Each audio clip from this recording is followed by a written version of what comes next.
Les meilleurs amis du monde, par Hans Wilhelm.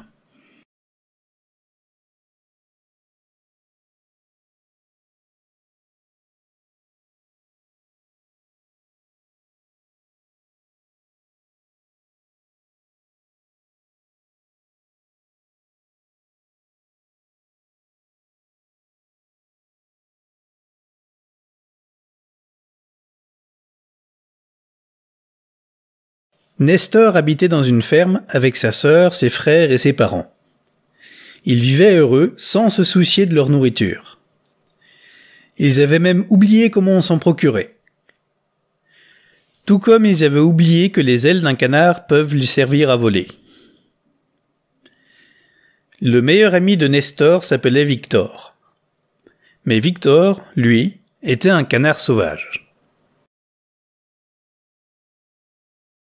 Nestor enviait Victor, car Victor savait voler. « Crois-tu que tu pourrais m'apprendre » lui demanda-t-il un jour. « Mais bien sûr, dit Victor. Ça me ferait même plaisir. » Et aussitôt, il commença à expliquer à Nestor les premiers rudiments du vol. Évidemment, il fallut à Nestor un bon moment avant d'oser s'envoler. Mais il y arriva enfin, et ce fut merveilleux. Jamais Nestor n'avait vu le monde d'aussi haut, jamais il n'avait été aussi heureux. Nestor avait toutefois encore beaucoup à apprendre. Ce fut une période formidable. Nestor découvrait un univers nouveau. Il volait chaque jour un peu mieux, et son amitié avec Victor devenait chaque jour un peu plus forte.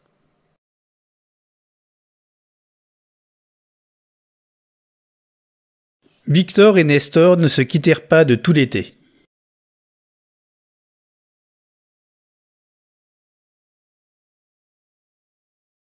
Mais un matin, Nestor trouva Victor en pleurs. « Que se passe-t-il ?»« Je dois... » sanglota Victor. « Je dois partir. Ma famille s'envole vers le sud et je dois aller avec eux. » On ne pouvait rien y faire. Nestor et Victor pleurèrent à chaudes larmes et se promirent de s'écrire tous les jours. Lorsque Victor et les siens s'envolèrent pour de bon, Nestor se demanda un court instant s'il n'allait pas partir avec eux. Mais il savait que sa famille ne comprendrait pas et qu'elle aurait bien trop de chagrin. Jamais Nestor ne s'était senti aussi seul. Chaque jour, ils retrouvaient leur coin préféré. La cascade, le vieux moulin, les grands rochers, le pont, partout il pensait à Victor. Il n'avait plus faim et tomba bientôt malade. Ses parents s'inquiétèrent. Un jour, sa mère eut une idée.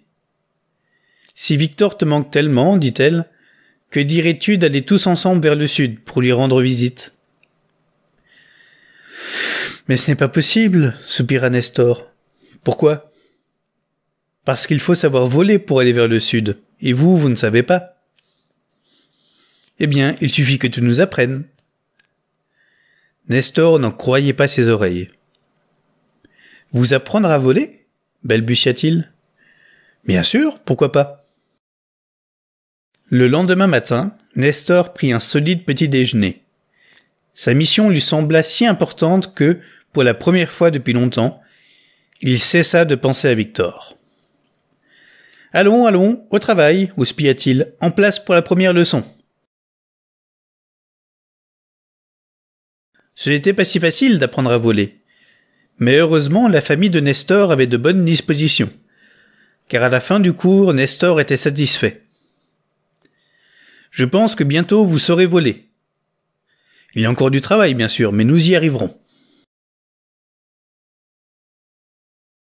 Nestor mit sa famille au régime et imposa à tous une heure de gymnastique quotidienne.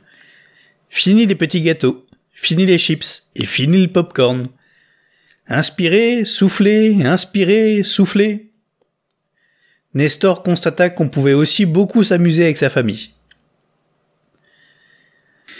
Bientôt, tous purent convenablement voler et ils ne tardèrent pas à comprendre pourquoi. Nestor avait tellement de plaisir à le faire. Les mois passaient, toute la famille de canards faisait maintenant merveille. Chaque jour, ils apprenaient quelque chose de nouveau. À la fin, Nestor s'aperçut qu'il n'avait plus le temps de penser à son ami Victor. Mais il n'était pas triste, car il savait au fond de lui que Victor était son meilleur ami et qu'il le resterait toujours, où qu'il soit. Lorsque le printemps revint, Nestor et les siens étaient devenus une vraie troupe d'artistes. On admirait leurs exploits à travers tout le pays. On les appela les 7 As du ciel. Parmi eux, il y avait Nestor, son père, sa mère, ses frères, sa sœur, et Victor, qui était enfin revenu du sud avec sa famille. Les deux amis étaient de nouveau réunis. Ils allaient pouvoir passer un nouvel et merveilleux été ensemble.